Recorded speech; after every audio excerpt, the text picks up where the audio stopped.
할렐루야. 오늘도 진리의 말씀과 그리스도의 사랑으로 충만해지시길 축복합니다. 고린도전서 1장 1절부터 9절까지의 본문으로 하나님의 말씀을 전하겠습니다. 9절만 읽겠습니다.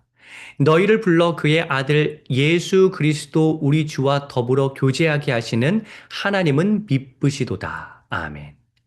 고린도 교회는 상당히 문제가 많은 교회였습니다.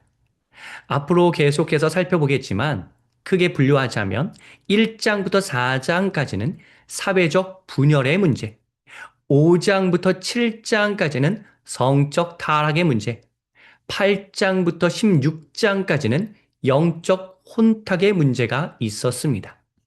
하지만 바울은 갈라디아서처럼 짧은 인사 이후 을에 있는 감사의 말을 생략하고 바로 질책하는 그러한 식의 전법을 쓰지 않고 1절부터 3절까지 인사 이후 4절부터 9절까지 보면 길게 감사의 말을 한 이후에 10절부터 교회의 문제를 다룹니다. 여기에는 두 가지의 이유가 있습니다. 첫째, 문제가 너무 많아서 천천히 세세하게 문제를 다뤄야 했기 때문입니다. 원포인트 레슨이 필요하다면 바로 수정해 두면 되지만 깊게 형성된 문제라면 그것을 다루기 위해서 천천히 빌드업을 해야 합니다. 둘째, 다른 바울 서신서에도 나타나는 특징 중 하나인데 바울은 문제가 많은 고린도 교회도 반드시 변화되리라는 기대감을 가지고 있었기 때문에 감사의 말로 신앙의 중심을 바로잡는 그러한 방식을 사용합니다.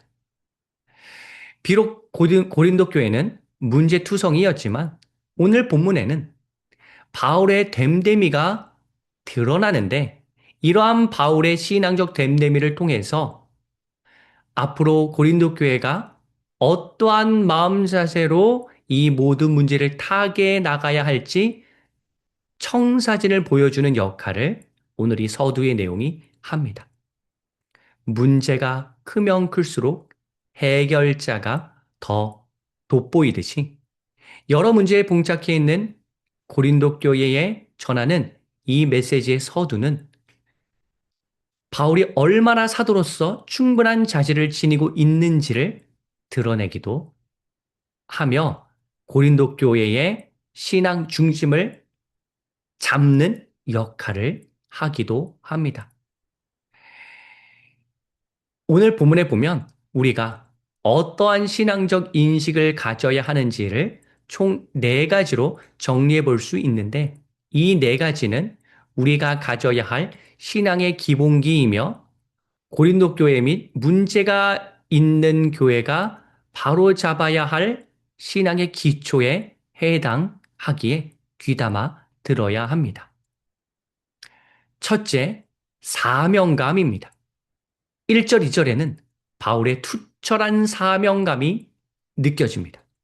1절과 2절에 나온 이 사명감을 다섯 가지로 나누어서 살펴볼 텐데, 기역, 니은, 디귿, 리을, 미음으로 구분해서 설명하겠습니다. 기역 1절. 하나님의 뜻을 따릅니다. 우리는 우리의 모든 생각과 행동이 하나님의 뜻에 부합한지를 늘 점검해야 할 사명이 있습니다. 고린도전서 이전에 묵상했던 룻기의 주제 중 하나도 이것이죠. 과연 나오미가 하나님의 뜻이 무엇인지를 제대로 묻고서 어떠한 행동을 했는지 이게 룻기서 하나의 주제였습니다. 우리도 늘 하나님의 뜻을 구할 수 있어야 합니다. 니은 1절 사도로서의 부르심을 소중히 여깁니다. 어느 분야에 있건 그 분야가 목회가 아니더라도 우리는 사도로서의 책무를 감당해야 합니다. 일터뿐만 아니라 가정에서도 어떻게 하면 내가 그리스도의 사도다운 모습을 보일 수 있을지를 늘 유념해야 합니다. 디귿과 리을 2절에 보면 수신자 고린도 교회 그리고 이 편지는 보통 이제 바울서지는 고린도 교회 그 편지를 쓴 그 교회 외에 다른 교회들도 회람하여 읽었기에 그 사람들도 염두에 두고 수신자가 어떠해야 하는지를 바울이 밝히는데 디귿 거룩한 성도 리을 예수의 이름을 부르는 자 이 두 가지가 나옵니다. 2절에. 자, 디귿 2절 우리는 거룩한 사명을 부여받았습니다. 인생의 크고 작은 전투에서 승리하기 위해 여러 무기가 필요한데 가장 중요한 무기, 가장 강력한 무기는 거룩입니다. 거룩이 모든 악을 이기는 강력한 무기입니다. 고린도후서 2장 4절 말씀. 우리의 싸우는 무기는 육신에 속한 것이 아니요 오직 어떤 견고한 진도 무너뜨리는 거룩하신 하나님의 능력이라. 거룩하신을 제가 붙였습니다. 거룩의 강력한 무기를 얻기 위해서 우리는 더 갈고 닦아야 합니다. 더 연마해야 합니다. 거룩을. 리얼 2절. 우리는 예수님의 이름을 부를 사명이 있습니다. 예수 이름을 부르는 자, 예수 이름을 믿는 자, 예수 이름 앞에 나오는 자, 복이 있도다. 여러분, 사실 예수님의 이름을 불러 도움을 얻을 수 있다는 건 사명이기도 하겠지만 특권에 해당하죠. 여러분은 힘든 일이 있을 때 누구의 이름을 부르시나요? 부모 찾고 친구 찾고 전문가 찾고 다 찾는데 정작 이 세상의 주관자 되시는 하나님 찾을 생각은 안 하고 계시지 않나요? 예수님을 불러도 대답 없는 너, 대답 없는 당신이라고 생각해서 안 부를 수도 있습니다. 그런데 예수님의 이름을 부를 때 우리는 어떠한 명확한 답을 뒤늦게, 그러니까 지금 당장이 아니라 뒤늦게 얻을 수 있지만 어떠한 문제를 만나든지 담대하고도 슬기롭게 헤쳐나갈 수 있는 힘이 주어진다는 사실을 기억해야 합니다. 그러니까 정답을 명확하게 모를 수는 있지만 그것이 사실 그렇게 중요한지는 생각해 봐야 되는데요. 아무튼 답을 정확하게 얻지 못할 수는 있지만 우리가 정말로 하나님이 주시는 지혜와 명철과 담대함으로 모든 일을 감당할 수 있는 그러한 은혜가 우리에게 주어진다는 사실을 기억해야 합니다. 우리가 너무 조급하여서 너무 빨리 정답을 얻으려고 하니 그냥 대답 없는 당신처럼 느껴질 수 있는데 그 조급증을 내려놓고 예수님의 이름을 부를 때 엄청난 능력이 우리에게 쏟아진다는 사실을 꼭 기억하십시오. 미음, 특별히 1절에 언급된 동역자 소스테네는 투철한 사명 의식의 열매이며 고린도 교회 등의 거룩한 자극이 될 만한 인물입니다. 소스테네는 다소 낯설 수 있는데 사도행전 18장에 보면 바울이 제2차 전도 여행 때 고린도에서 만난 회당장입니다. 소스테네는 그리스보의 후임으로 회당장이 되는데 그때의 상황을 잠시 설명하자면 고린도 지역에 기독교가 전파되니 유대인들이 로마 총독 갈리오에게 소송을 제기합니다. 위기감을 느껴서. 하지만 기각되고 이에 분노한 다수가 소스테네를 구타하는데 그 폭력을 신앙의 힘으로 이겨낸 인물이 바로 소스테네입니다. 따라서 편지 서두에서 소스테네의 이름을 사람들이 보면 사람들은 소스테네도 이렇게 위대한 복음을 들은 이후 변화되어서 이렇게 놀라운 동역을 하고 있지. 맞아. 그때 정말 대단했어. 나도 내가 본래 가지고 있었던 사명감 되찾아야 되겠다라고 하는 반성과 다짐을 하였을 것입니다. 둘째, 바울이 가지고 있는 신앙적 기본 태도 두 번째는 풍족함입니다. 3절, 4절, 5절에 보면 우리가 그리스도인으로서 받은 은총이 얼마나 풍족한지가 잘 드러나며 바울은 이 풍족함에 대한 신앙적 인식이 분명했습니다. 3절, 서로 은혜와 평강을 빌기에 우리 삶에 그레이스와 피스가 충만합니다. 바울은 서신서 곳곳에 동역자들에 관한 내용을 많이 씁니다. 이는 동역자들의 헌신과 기도로 인해 바울이 그레이스 앤 피스의 상태로 사역할 수 있었기 때문입니다. 이처럼 은혜와 평강으로 풍족하려면 믿을 만한 동역자들과 충분한 교제를 하면서 서로 기도해 주어야 합니다. 복을 빌어 주어야 합니다. 순례배도 그 일환이 되겠죠. 4절, 감사가 가득합니다. 너무 큰 하나님의 은총을 받으니 감사할 거리가 계속 생겨납니다.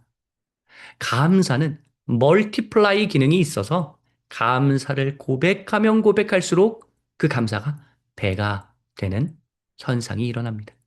5절, 언변과 지식도 넉넉해집니다.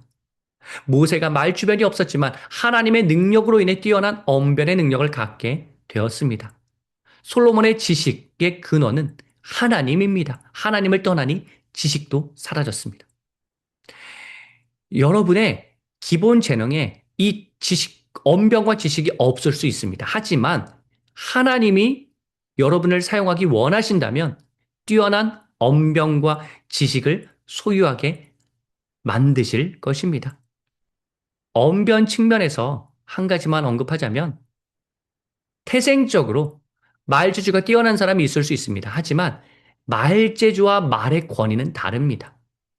말재주는 좋지만 말의 권위가 없는 사람이 있고 말재주는 좀 부족하지만 말의 권위가 있는 사람이 있습니다. 물론 둘 다 있으면 금상첨화이겠지만 극단적으로 비교한다면 그렇습니다. 그러니 우리는 말재주가 혹시 부족하더라도 언변의 능력을 하나님께서 갖추게 하시는 분이라는 사실을 기억하시고 그 언변의 능력이 풍족하기를 바라면서 그 주님을 바라보아 언변의 능력을 갖출 수 있도록 힘써야 합니다. 셋째, 견고함입니다. 6절, 7절, 8절에 보면 하나님은 우리를 견고하게 하시는 분이라는 사실을 바울은 명확히 알고 있습니다. 6절, 예수님에 관한 증언이 우리를 견고하게 합니다. 예수님 이야기를 많이 듣고 전하면서 우리는 견고해집니다. 예수 안에 능력 있네. 나 힘이 없고 쓰러질 때도. 예수님은 우리를 절대로 그냥 쓰러지도록 두지 않으십니다. 일으켜 세워주십니다. 예수님 안에 능력이 있기 때문에 우리는 일어날 수 있습니다. 예수의 이름으로 나는 일어서리라. 다음 7절. 주님이 재림하시는 그날이 오기 전까지 세상에서 버티면서 살아갈 수 있는 힘이 우리에게 주어집니다. 부족함 없는 은사를 끊임없이 우리에게 부어주시기 때문에 그 힘으로 우리는 계속 이 세상에서 이기는 삶을 살 수 있습니다. 그 하나님을 바울은 신뢰합니다. 8절, 하나님은 우리가 계속 견고해지도록 끝까지 책임져 주시는 분입니다. 하나님께 교육을 받으면 우리가 책망할 것이 우리에게 책망할 것이 점점 적어집니다. 그렇게 우리를 빚어가십니다. 우리를 끝까지 책임지시고 변화시켜 주시는 분이 바로 하나님입니다. 여러분, 그 다이어트 관련 홍보물에 보면 10kg 감량 안 되면 전액 환불, 뭐 이런 문구가 있죠. 근데 그러한 접근의 원조는 하나님입니다.